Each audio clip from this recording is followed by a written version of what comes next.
Hello everyone. When we last left off, I got the I got the arguments from the command line. I got the command line arguments from the command line, and then I opened a file based off of the command line arguments. So for today, well, I'm just going to go over what is inside the phase one example. So if we go into the GitHub repo, we hit phase one, and let's go into the main, and let's just look over I'm just gonna go over the main and go over a brief overview. So in our main function, what we're gonna do is we're gonna get the command line arguments and store them inside a vector of strings. Well, yeah, if the argument is 1, then please provide an input file through the command line arguments for the Lexer. If we have too many command line arguments, then we return. Then we read the entire file contents and store them inside code as a string. So we open a file name.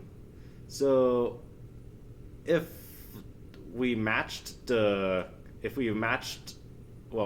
there's an error and we cannot open the file, then we just print the error and return and stop the program. Else, we take the file contents and then we place them back up into code. Afterward, we Lex the code, and as a reminder, what Lex is that if we go back to the course website, if we go to phase one, if we go to the Lexer slides, what we're trying to do is that we are trying to take a piece of code and we are trying to cut it up into we're trying to partition it up into tokens. So in this case, int variable equals 1 plus 3 semicolon. We'll translate that into an int keyword, an identifier variable, an equal sign, a number, a plus sign, a number, 3, followed by a semicolon. So we try to get the tokens. If we get an error, then we return because it's an invalid piece of code. Else, we get the contents of the data and assign it back up to tokens. Then we print out the Lexer tokens that are parsed. So the token is defined as an enum. An enum, unlike C, an enum, an enum, I guess it is a bunch of values that correspond. It's a bunch of values. So the tokens, they can be something like not token, plus token, subtract, multiply, divide, modulus, assign, num, number of I32. What this is saying here is that the token can be a number type. The token type is a number type, and then you can have a number associated with that particular token. And this is how and num I32 is how we are going to get the data for a number token. So we assign number 1. So in this case, the number token will be, if we hit a number token, then we say that it is a number token that has a value of 1. If we hit a number token that is a value of 3, then we say that we have a token that is a number. We have a token type of a number that has a value of 3, and that's what this is saying. Identifier, it's similar to number. We say that it is an identifier with a value of string because we want the information about what kind of string that the identifier is. So in this case, we say that this is an identifier token with the string value of variable. If token while token read func return and int, this is not all of the tokens this is not all of the tokens. You'll need to add more of these tokens to. You need to add more of these tokens. This is not an exhaustive list of all the tokens. You need to check the language description provided in phase 0 and follow that one for the complete list. So how are we defining the Lex function? So in the Lex file, we have, this is the function signature. So the Lex takes in as a parameter code, a string, and then we return a vector of tokens or a list of tokens if it's okay. If it's not okay, then we just return an error message, which is a string type, based off of whether it's an error or if it's okay. So I guess we set the tokens to 0. And while we still have code to parse, we parse the code. If we parse a number, if we successfully parse a number, then we push the token into the list of tokens, and then we go back up to the top. If we see a space, then what we're trying to do is that, what I'm trying to do here is that we have a piece of code. If we successfully Lex that piece of code, then we move the pointer, the marker to the pointer of, we move the pointer of the string to the place where we move the parser, we move the thing, well, we move the marker to the next part, so that we would Lex the next part.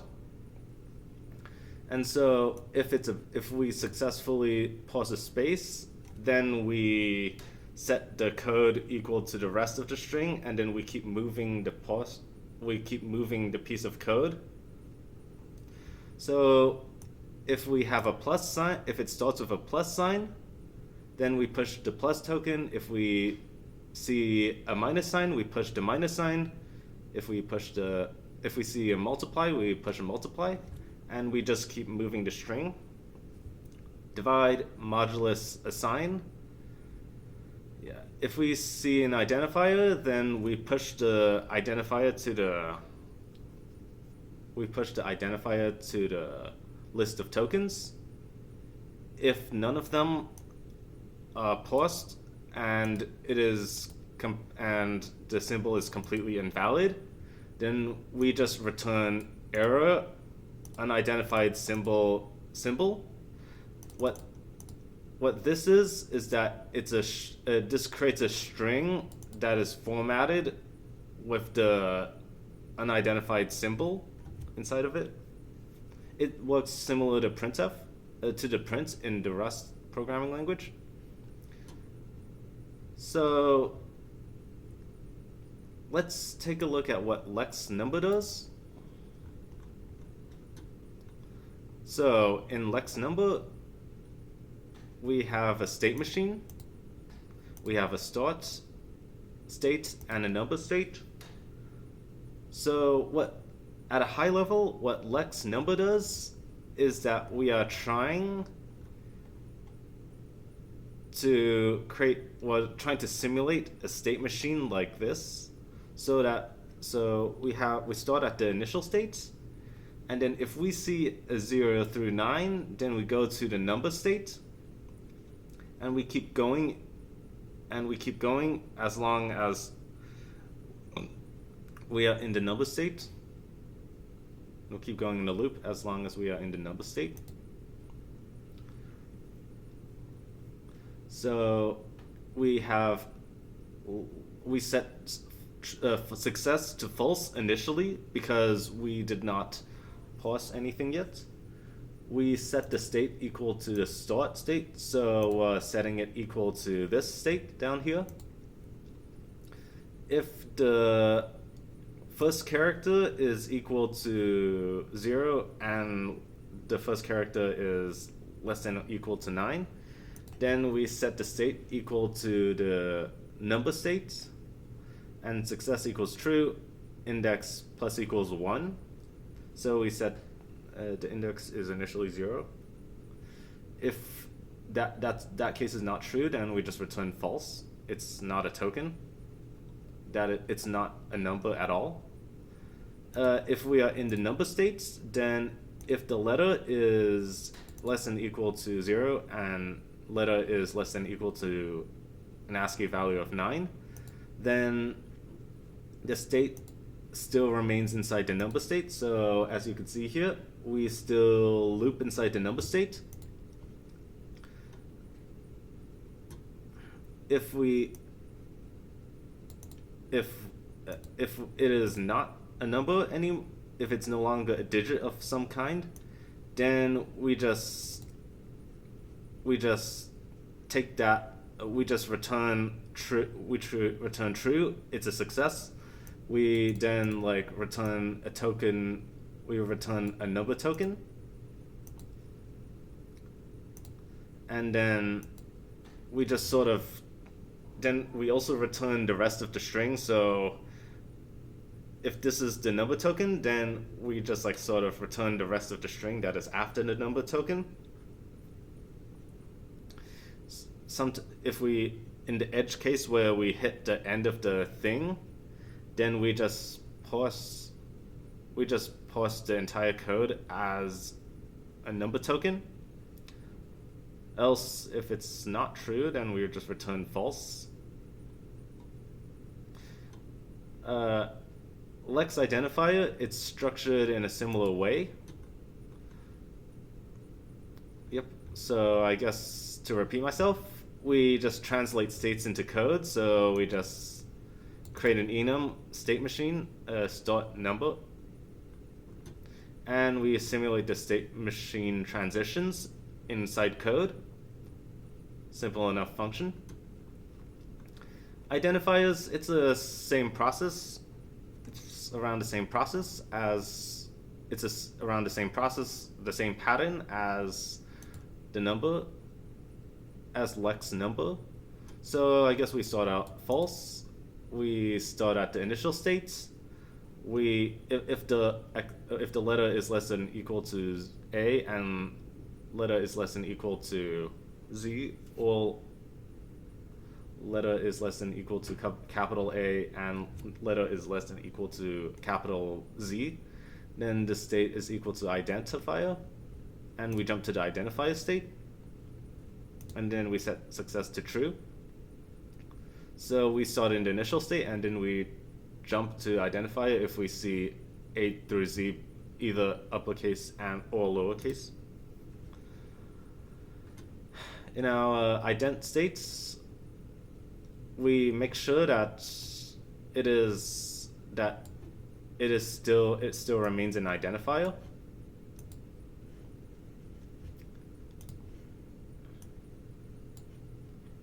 And then if it's no longer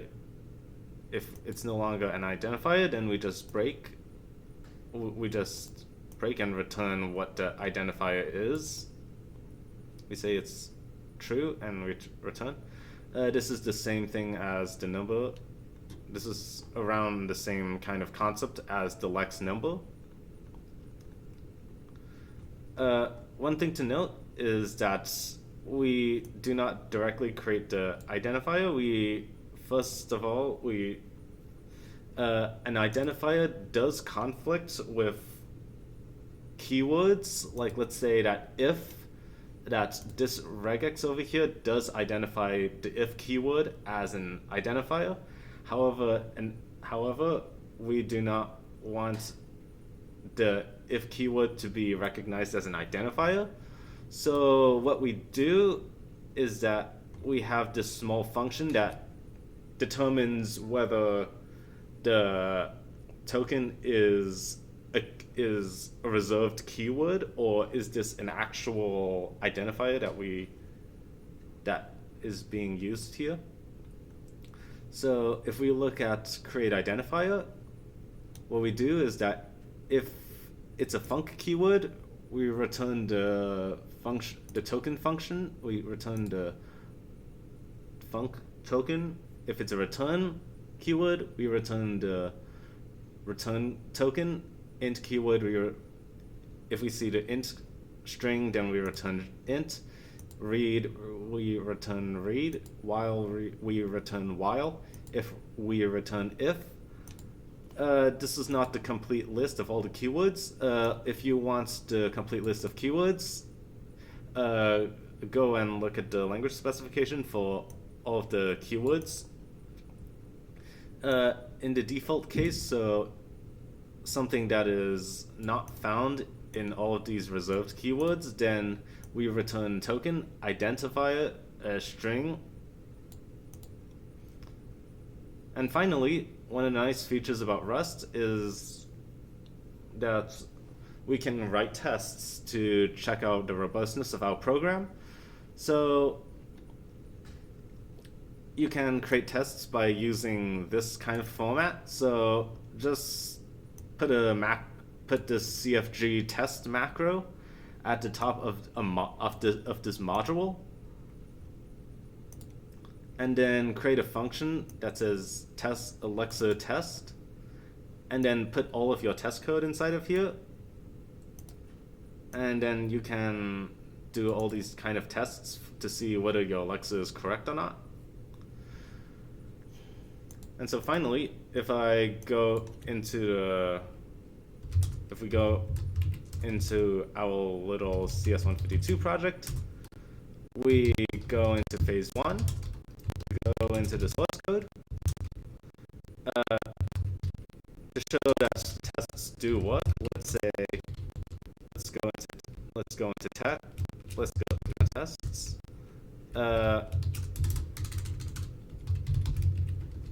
Hello test. If we do cargo test like that, yep, that seemed to work.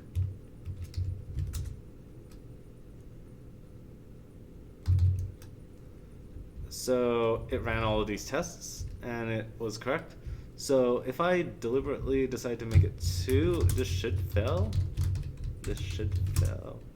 Yep, it failed. So yeah.